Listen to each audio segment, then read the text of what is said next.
오늘은 시작하신 분이 완성하십니다 라고 하는 제목으로 우리 하나님 말씀 나누도록 하겠습니다. 우리 옆 사람하고 인사하겠습니다. 시작하신 분이 완성해 주실 것입니다.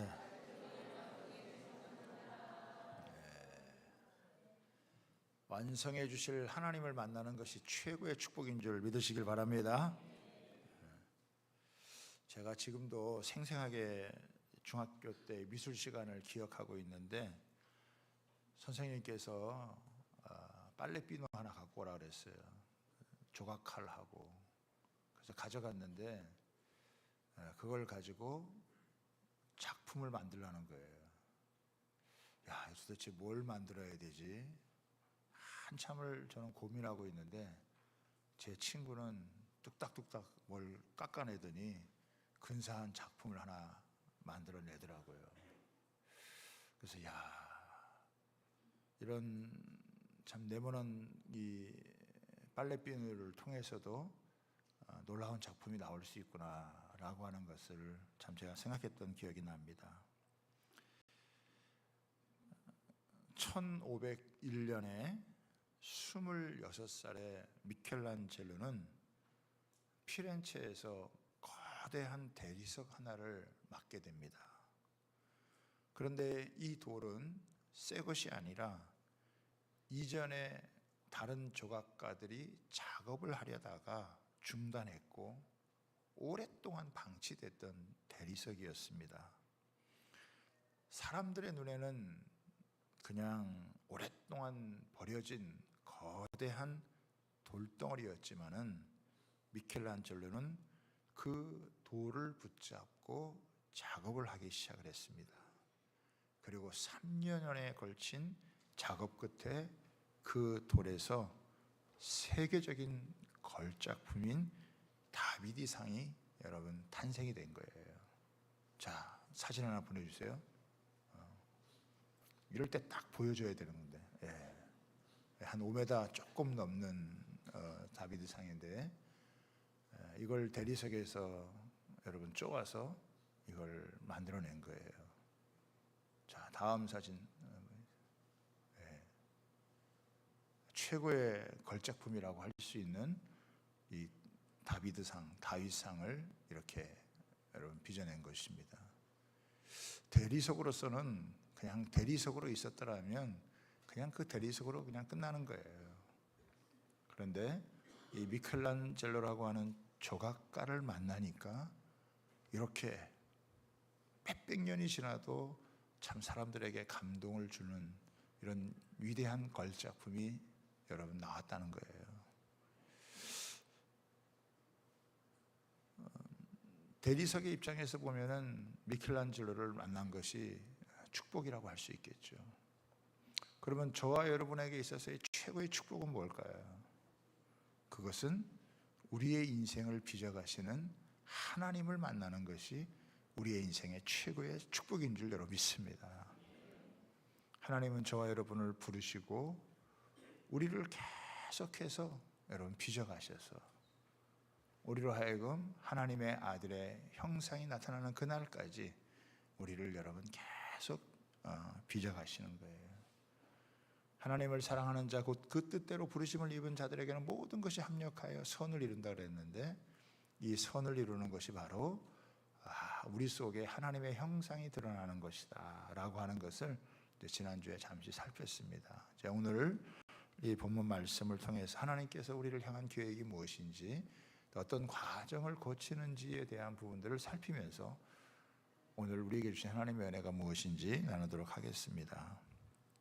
자, 첫 번째는 하나님은 우리를 구원하시기로 계획하셨다라고 하는 것입니다. 하나님께서 우리를 구원을 시작하신 거예요. 자, 29절 보겠습니다. 미리 아신 자들을 또한 그 아들의 형상을 본받게 하기 위하여 미리 정하셨으니. 그러니까 여기 보면은 미리 아셨다, 미리 정하셨다 이런 표현이 나오잖아요. 그러니까 우리가 예수님을 믿고 우리가 교회에 나온 것처럼 보이지만은 사실은 하나님께서 우리로 하여금 하나님을 믿도록, 예수님을 믿도록 하나님이 우리를 미리 아셨고, 우리를 미리 정하셨고, 하나님이 우리를 미리 부르셨다라고 하는 것입니다. 우리가 하나님을 안 것이 아니고 하나님께서 우리를 미리 아셨다라고 하는, 우리가 하나님을 사랑한 것이 아니고 하나님께서 우리를 먼저 사랑하셨다. 우리가 믿어서 구원받은 게 아니라 하나님께서 우리를 불러주셔서 우리가 믿고 구원을 받은 것이다. 그래서 성경을 통해서 거슬러 올라가면은 언제까지 가느냐? 에베소서 1장 4절에 보면요, 곧 언제요? 창세전에 그리스도 안에서 우리를 택하사.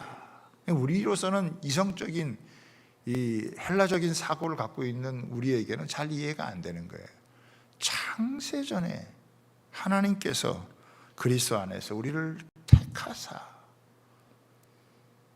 그러니까 우리는 살아가면서 어느 시점에서 인격적으로 예수님을 만나지만은, 그러나 하나님은 이미 우리가 태어나기 전에, 창세전에 하나님이 그리스도 안에서 우리를 택하셨다. 그러니까 우리 이성의 범위를 초월하는 거죠. 이거는 우리가 생각할 수 있는 범위를 여러분 초월하는 거잖아요. 창세전에 하나님께서 저와 여러분을 택하셨다라고 하는, 하나님 미리 아셨다라고 하는 거예요. 그리고 하나님이 어떻게 구원하기로 정하신 거예요. 그리고 때가 되니까 하나님이 불러주신 것이다 라고 하는 거예요. 저와 여러분, 하나님께서 이 자리에 불러주셨기 때문에 여기 앉아서 예배 드릴 수 있는 줄 믿습니다. 요한복음 6장 44절에 이런 말씀이 나와요. 나를 보내신 아버지께서 이끌지 아니하시면 아무도 내게 올 수 없으니 오는 그를 내가 마지막 날에 다시 살리리라. 그러니까 하나님께서 우리를 이끌어주지 않으시면요, 우리가 하나님 앞에 나올 수가 없어요. 예수님 앞에 여러분 나올 수가 없어요. 우리가 이렇게 앉아서 예배를 드릴 수 있는 모든 것은 하나님께서 우리를 아시고 우리를 구원하기로 정하시고 그리고 우리를 불러주셨기 때문에 우리가 이 자리에 나와서 여러분 예배 드릴 수 있는 줄 믿습니다.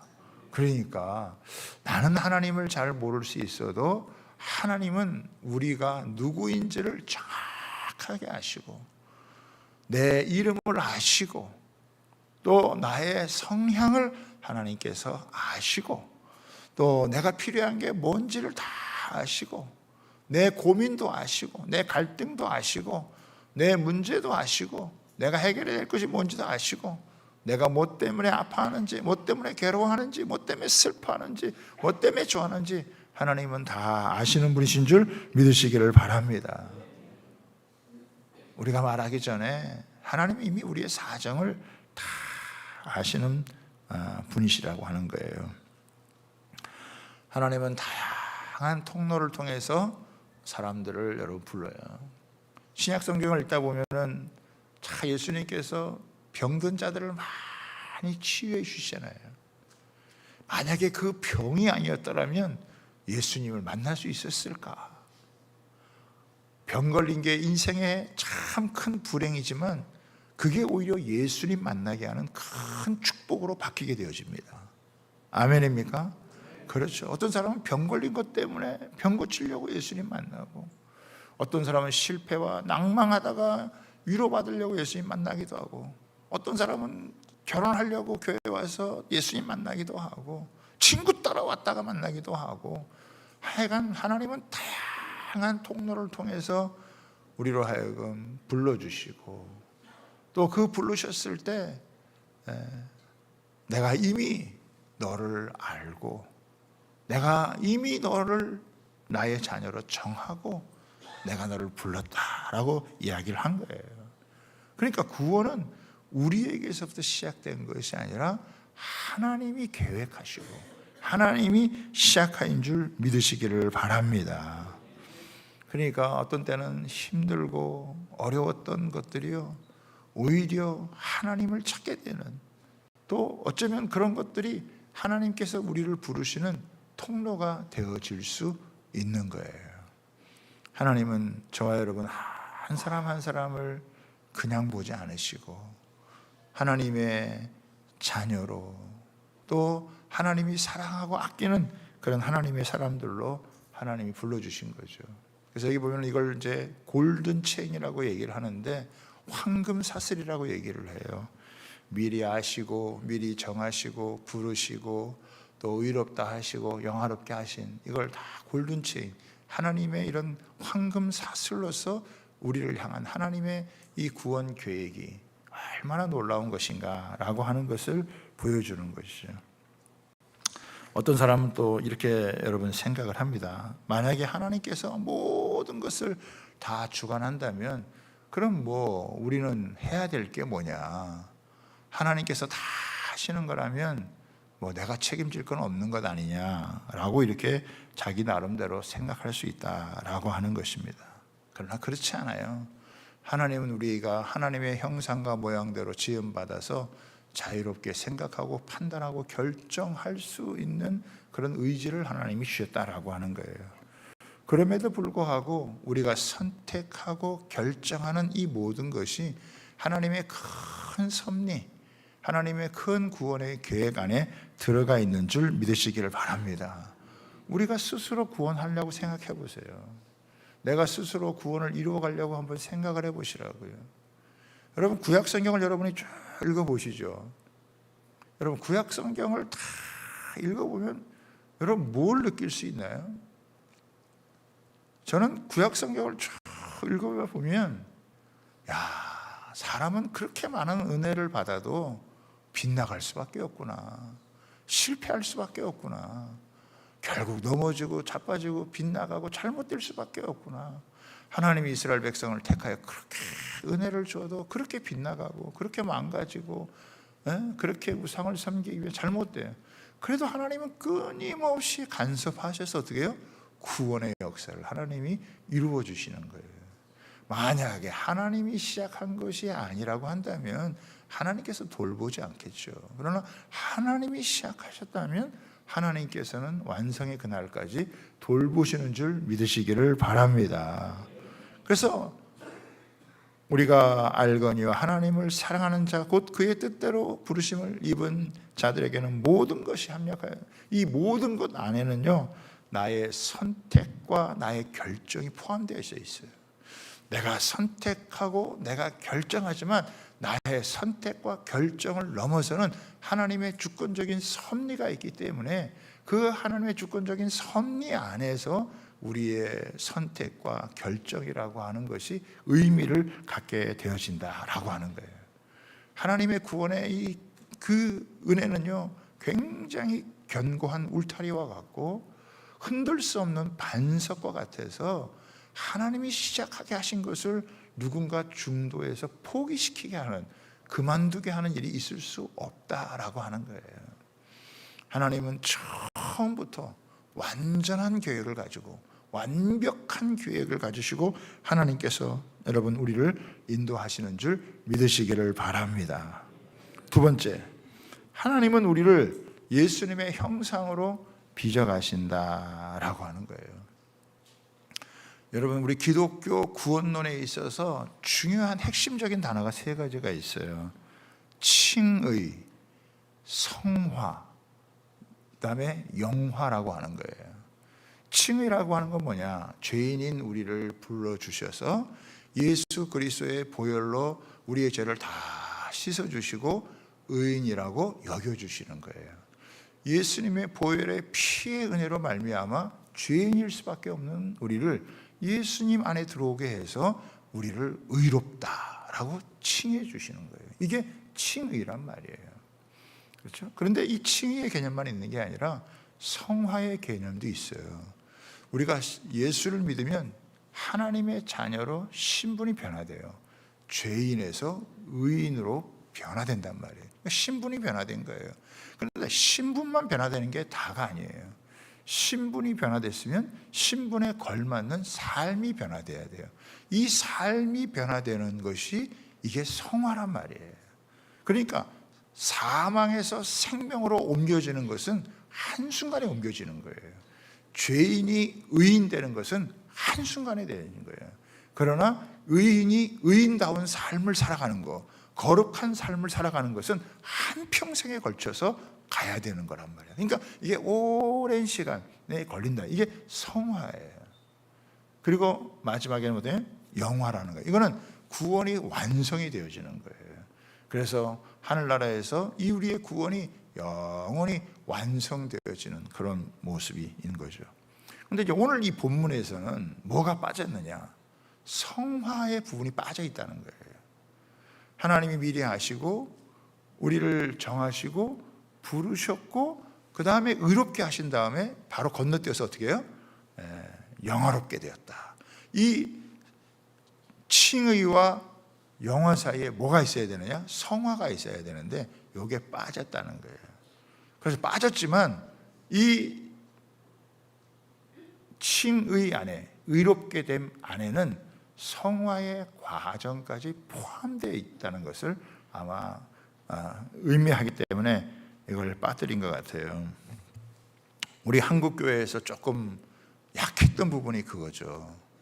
내가 예수 믿고 구원을 받았는데 예수 믿고 구원받은 내가 예수님의 자녀다운 이런 형상으로 빚어져가는 이 성화의 삶에 대한 부분들이 사실은 그렇게 많이 강조가 되지 않았던 것 같아요.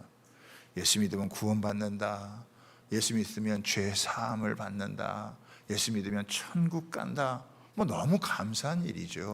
그런데 하나님은 예수 믿은 우리를 당장 천국으로 옮기는 게 아니라 한평생 이 땅을 살게 만든단 말이에요. 왜 우리가 이 땅에 이렇게 살게 하시느냐라고 하는 것은 우리가 살아있는 이 과정을 통해서 우리가 예수님의 형상이 우리 안에 녹아져서 예수님 닮은 사람으로 우리가 나중에 주님을 만나도록 하기 위해서 우리를 이 땅에 두신 줄 여러분 믿습니다. 그리고 세상 사람들로 하여금 하나님을 믿는 자녀들이 어떤 모습을 가지고 살아가는지에 대한 것들을 보여주고 싶은 거예요. 그냥 자기 본성대로 자기 기질대로 막 살아가는 사람과 하나님을 믿고 하나님 자녀로 변화된 사람들의 삶의 모습이 어떠한지를 세상 가운데 증거하고 보여주기 위해서 우리를 이 땅 가운데 여러분 남겨주신 줄 믿으시기를 바랍니다. 여러분 보세요. 아브라함을 하나님께서 75세에 우상을 섬기던 자인데 하나님이 불러주셨단 말이에요. 그 하나님이 자식이 없던 아브라함에게 하나님이 자식을 약속했어요. 그 자식을 25년 만에 낳았단 말이에요. 100세 자식을 낳았어요. 그 자녀가 어느 정도 자라서 한 10대나 20대 초반 됐을 텐데 하나님께서 모리아 산에 가서 네 자녀를 드려라. 여러분 100세 낳은 자식을 하나님께 바친다라고 하는 게 그게 쉬운 일은 아니죠. 그런데 아브라함이 신앙생활을 한 40년에서 50년 정도를 신앙생활을 하니까 자기에게 가장 소중하다고 생각하는 그 아들을, 이 아들을 하나님께서 주셨는데 하나님이 달라 그러시면 어떻게 해요? 그 아들을 주는 거예요. 그만큼 하나님 안에서 어떻게 해요? 이 아브라함이 빚어진 거죠. 하나님은 우리를 한 번씩 이렇게 테스트하시는 것 같아요. 가장 좋은 것을 주셨다가 하나님 한번 달라 그러는 거예요. 그러면 어떤 사람은 하나님이 주셨으니까 하나님께 드리지라고 이렇게 할 수도 있지만 어떤 사람은 어떻게 해요? 이거는 절대 못한다. 그럴 수 있는 것이죠. 우리도 가끔 아이를 키울 때 그런다고요. 과자를 이렇게 다 원하는 과자를 사줘요. 이렇게 사줘가지고 다 이렇게 사준다고.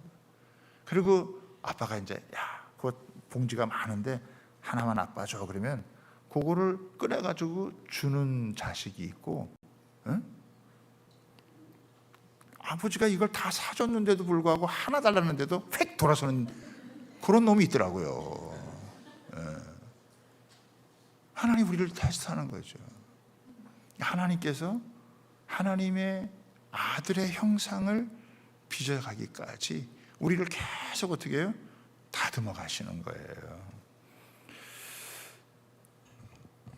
하나님의 최고의 관심은 무슨 세상이 발전하는 거, 뭐 자연의 아름다움 이런 게 아니에요. 하나님의 최후의 관심은 하나님의 자녀들이에요. 여러분, 부모들은 그렇잖아요. 부모들이 자녀들을 낳고 살아가면서 뭐 나이 드실 때까지 이런저런 일들이 많지만 늘 부모의 관심은 어떻게 해요? 자녀들이에요. 제가 우리 실버부를 하면서도 늘 이렇게 보면 늘 자녀 걱정이에요. 이게 부모란 말이에요. 자녀들을 생각하고 어떻게 하면 자녀들이 잘 되길 바라고 자녀들이 정말 잘 세워지길 바라는 그런 마음이 다 부모 마음이에요. 하나님은 어떠시냐? 하나님도 마찬가지예요. 하나님도 다 우리에 대한 관심. 우리가 세상에서 뭐 떵떵거리고 잘되고 성공하고 그런 삶이 아니라 얼마나 하나님의 아들 예수님을, 그 완전하신 예수님을 닮아가느냐, 그런 거에 주님이 굉장히 관심이 많으시고 거기에 여러분 초점을 맞춰서 우리를 빚어가신다라고 하는 거예요. 하나님 나라에 합당한 하나님의 자녀들로 세워가는 것이 하나님 아버지의 가장 큰 관심사다. 나는 좀 성공하고 싶고 빨리 잘 되고 싶고 뭐 인정받고 싶고 그렇지만 하나님은 그런 게 관심 있는 게 아니라 내 속사람이 변화되어져서 하나님의 자녀다운 모습을 갖게 하는 것, 그게 하나님이 원하시는 모습이라 이거예요. 자, 에베소서 1장 4절 5절 우리 다시 한번 보도록 하겠습니다. 고 창세 전에 그리스도 안에서 우리를 택하사 우리로 사랑 안에서 그 앞에 거룩하고 흠이 없게 하시려. 여러분 뭐 하게 하시려고요? 네, 그 앞에 거룩하고 흠이 없게 하시려고. 우리가 얼마나 흠이 많은 인간인데, 얼마나 연약한 것이 많은 존재인데, 얼마나 부족하기 많은, 얼마나 모가난 존재인데, 근데 하나님 우리를 계속 다듬어 가시는 거예요. 그래서 결국 어디까지 가느냐? 거룩하고 흠이 없게, 하나님 앞에 섰을 때 거룩하게 흠이 없게 하시려고 그 기쁘신 뜻대로 우리를 예정하사 그리스도 예수로 말미암아 자기의 아들들이 되게 하셨으니. 그러니까 우리를 자녀 삼으신 다음에 그래 뭐 알아서 잘 살아 이게 하지 않고 끊임없이 관심을 가지시고 끊임없이 간섭을 하시면서 우리로 하나님 앞에서 거룩하게 흠이 없도록 계속 우리 가운데 역사하시고 도우시고 간섭하시고 여러분 우리를 인도하시는 분이신 줄 믿으시기를 바랍니다. 그러니까 우리가 하나님의 자녀의 신분에 걸맞도록 우리 인생을 계속 여러분 빚어가시는 거예요. 어떻게 보면은 이 미켈란젤로가 다비드의 상을 갖다가 이렇게 다 깎아내는 것처럼 어쩌면 우리 인생 가운데도 하나님이 막 이렇게 정으로 다 막 깎아내는 것 같은. 그래서 어떤 때는 막 너무 아프죠. 왜 나한테 이런 힘든 일이 생기나? 왜 나한테 이런 고난이 생기나? 왜 내가 병든가? 왜 나한테 이런 문제가 생기나? 왜 내 자식한테 이런 문제가 생기나? 우리 집안에 왜 이런 문제가 생기나? 막 이런 과정들 생기면 막 너무 힘들고 어려운 과정들이 생기지만 사실은 어떻게 보면 하나님이 그런 과정을 통해서 어떻게 해요? 우리를 깎아내시는 거예요. 우리를 빚어가시는 거예요. 왜? 우리를 하나님의 온전한 사람으로 세워져 가기 때문에. 마태복음 5장 48절이 여러분의 산상수훈에 대한 여러분 말씀인데요, 하나님이 우리를 향한 목표가 어디 있는가를 보여주는 말씀이에요. 함께 봅시다. 시작. 그러므로 하늘에 계신 너희 아버지의 온전함과 같이 너희도 온전하라. 우리가 어떻게 하늘에 계신 아버지처럼 온전할 수 있겠어요? 하나님 우리에 대해서 너무 큰 기대를 갖고 계신 거 아니에요? 그런데 하나님은 우리에 대한 이런 기대를 가지시고 계속 우리를 어떻게 해요? 도우시고 빚어가시고 그리고 우리 가운데 역사해 주시는 거예요. 아, 나는 입만 하면 되지 않았나, 나는 뭐 이 정도면 잘하고 있지 않나 이렇게 생각할 수 있지만 하나님은 그게 아니에요. 멈추지 아니하시고 우리로 하여금 최고의 걸작품이 되도록 하나님 우리를 계속해서 빚어가신다라고 해요. 때로는 좋은 일, 때로는 나쁜 일, 때로는 힘든 일, 때로는 여러분 너무 고생스러운 일, 때로는 이해하지 못하는 그런 일들을 통해서라도 하나님께서요 계속해서 우리 가운데 역사하신다라고 하는 거예요. 여러분 우리가 요즘 사무엘 그 하를 묵상하고 있잖아요. 다윗이 아들 압살롬의 반란으로 도망가는 신세가 되어졌어요. 아끼던 신하들과 백성들이 반란에 가담을 했습니다. 결국 나중에는 이 다윗의 군사들과 아들 압살롬의 군사가 전투를 하게 되어져요. 결국 싸워서 수많은 희생을 치르고 이 다윗의 군사들이 승리를 하게 되어집니다. 그리고 다윗이 나중에 다시 왕궁으로 돌아오게 되어진단 말이에요. 이럴 때 다윗이 자기 아들 압살롬이 죽었다라고 하는 소식을 듣고 가슴을 치면서 슬퍼하며 웁니다. 내 아들 압살롬아, 내 아들 압살롬아, 차라리 내가 죽고 네가 살았으면 좋았을 것을. 전쟁에서 승리한 것을 기뻐하는 게 아니라 자기 아들 죽은 것 때문에 여러분 가슴 아팠네. 이게 아버지의 여러분 심정이다라고 하는 거죠. 그리고 다시 왕궁으로 돌아올 때 그 유다의 장로들 그리고 반란에 가담했던 사람들 어떻게 해요? 그들에게 이 화해 제스처를 취하고 그들을 보복하지 않고 복수하지 않고 니놈들이 감히 나를 배신을 하고 너희들이 반란을 일으켜 그렇게 하지 않아요. 또 그 압살롬의 군 지휘관이었던 아마사라고 하는 사람을 자기 군대의 지휘관으로 등용을 해요. 그래서 뭘 하느냐? 화합하고 통합을 하는 그런 정책을 쓴다고요. 그래서 분열되고 찢어진 나라를 다시 이렇게 잘 감싸는, 이거는요 본성으로서는 할 수가 없는 거예요. 인간의 본성은 자기가 당하면 복수해주고 싶은 마음, 보복해주고 싶은 마음이 인간의 본성이에요. 그런데 보복하거나 복수하지 않고 그들을 다 끌어안고 어떻게 해요? 나라를 통합하게 하는 그런 다윗의 모습을 보게 되어지는 거예요. 이거는 뭐냐? 하나님의 아들의 성품을 여러분 닮아가는 거예요.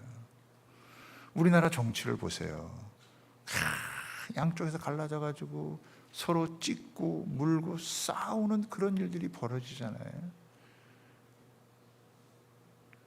경상도 쪽에서 대통령이 되어지면은 다 경상도 사람들 등용하고, 전라도 쪽에서 대통령이 되면은 전라도 사람을 다 기용을 하고, 이러니까 나라 자체가 갈라지고 찢어질 수밖에 없는 거예요. 아니 경상도 대통령이 되면은 장관들은 전라도 사람을 세우고, 전라도 쪽에 사람이 대통령이 되면 경상도 사람들 장관 세워서 같이 하나가 되고 통합해 나가야 되는 거 아닌가요?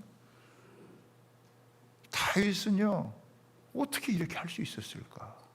다윗이 어떻게 자기를 향해서 반란을 일으킨 이 사람들을 어떻게 처단하지 않고 그들을 오히려 화합시키고 통합해서 이렇게 나라를 세워갈 수 있을까? 다윗이 뭐 때문에 그렇게 했을까? 어떻게 그렇게 할 수 있었을까? 이유는 하나예요. 자기가 겪은 이 사건을 단순히 정치적으로 해석하지 않고 영적으로 해석했다라고 하는 거예요. 내 죄에 대한 하나님의 징계로 이런 일이 벌어졌다 이렇게 생각을 하니까 하나님 안에서 그것을 다 받아들이고 자기가 죽어지는 시간, 자기가 하나님 앞에서 돌이키는 그런 시간을 가졌다는 거예요. 그러니까 사건만 바라보지 않고 사건 속에 감춰져 있는 하나님의 뜻을 바라보니까 사람을 미워하고 그것 속에서 싸우고 상처가 생기고 원수를 맺고 나라를 갈리게 하는 그런 일을 하지 않는다는 거예요. 오히려 하나님 안에서 자신의 죄를 돌이키고 자신이 죽어지고 자기가 높아진 교만을 자기가 꺾고 하나님 앞에서 다시 기도하고, 그러면서 어떻게 해요? 하나님 앞에서 이 나라를 살리는 그런 자리로 서가게 되어지는 거예요. 정치적으로는 절대로 이해관계 속에서는 그렇게 할 수가 없어요. 그러나 하나님 앞에서 자신을 바라보고 자신을 돌이키니까 어떻게 해요? 달라지고 변화되어지는 거예요. 하나님은요, 세상을 바꾸는 거에 별로 관심이 없으세요. 세상 모든 게 다 달라진다고 해도요, 내가 달라지지 않으면 아무런 소용이 없는 거예요. 하나님은 세상이 다 달라지는 것 같지 않아도 한 사람이 예수님 제대로 믿고 예수님 안에서 변화되어져 가는 것, 주님의 성품을 닮아가는 그것을 참으로 기뻐하시는 줄 믿으시기를 바랍니다. 하나님은 나라를 바꾸기 전에 다윗 한 사람을 바꾸어서 나라를 변화시키는 거예요. 여러분, 우리가 가정을 변화시키기를 원하지만 사실은 가정이 변화되기 전에 내가 변화되어야 되는 거예요.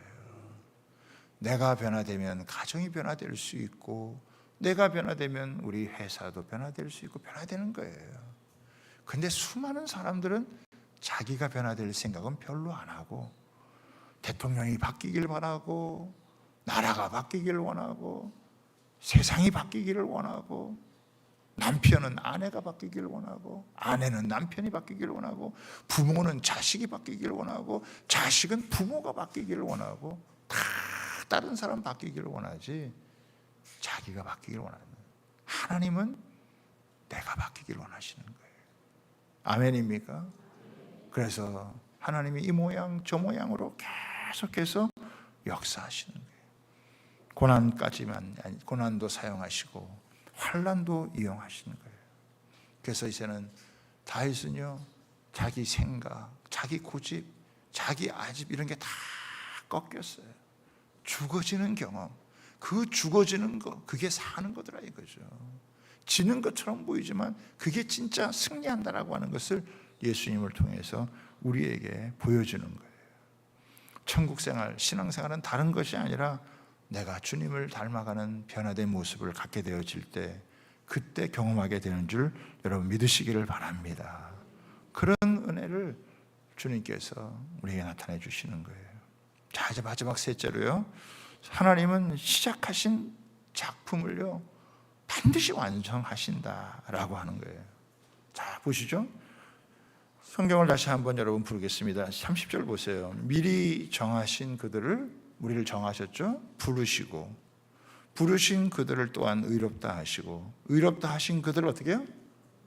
뭐 한다고요? 영화롭게 하실 것입니까? 영화롭게 하셨습니까? 여러분, 여기 시제가 중요하죠. 앞으로 미래에 일어날 일이니까 어떻게 해야 돼요? 미래에 일어날 일이니까 이렇게 앞으로 될 것이다 이렇게 해야 되잖아요. 그런데 지금 시제 자체를 어떻게 해요?